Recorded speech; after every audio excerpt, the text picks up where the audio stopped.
Angry Joe Judge finally had enough of Jason Garrett's anemic Giants offense. There were no platitudes this time.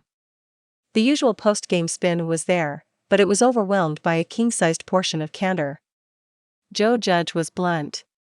He was frank. He was honest. He was pissed. Generally speaking, he said when the Buccaneers were done toying with his team on Monday Night Football, destroying the not-ready-for-primetime Giants 30-10, we have to do everything better. And that was just the overture. Here was the good stuff. As a player, there's some things I'd be frustrated about, too. Now, it doesn't take a map, a compass and a flashlight to figure out what, or who, Judge was referring to. It was clear that Judge was equally as baffled by what he saw from his offensive coordinator, Jason Garrett, as any fan whose eyes glazed over watching this on TV. He was just as puzzled by some of the things he saw when the Giants had the ball as everyone else.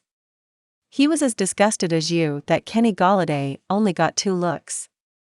He didn't seem terribly pleased that on the last play of the competitive portion of this game, 4th and 1, first possession of the third quarter, still trailing only 17-10, Garrett honored Judge's stout and correct choice to eschew a field goal by calling a rollout that was doomed from the snap of time, and again, he spared the rod with his players and turned it on the coaching staff.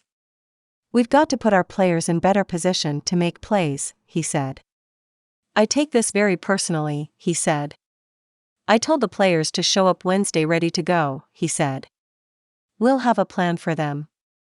Asked if he was sure he wanted to empty his gasoline tank on his staff, particularly one member of his staff, Judge said, "You can put that down.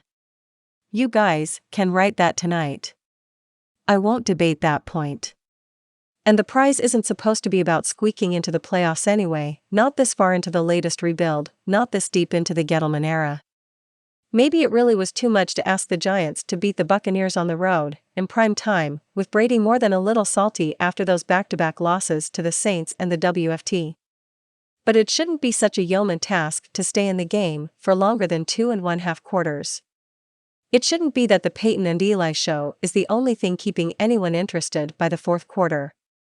It really shouldn't have been a frat party all night long at Raymond James Stadium, except that it was a 60-minute kegger for the locals to feel good about themselves.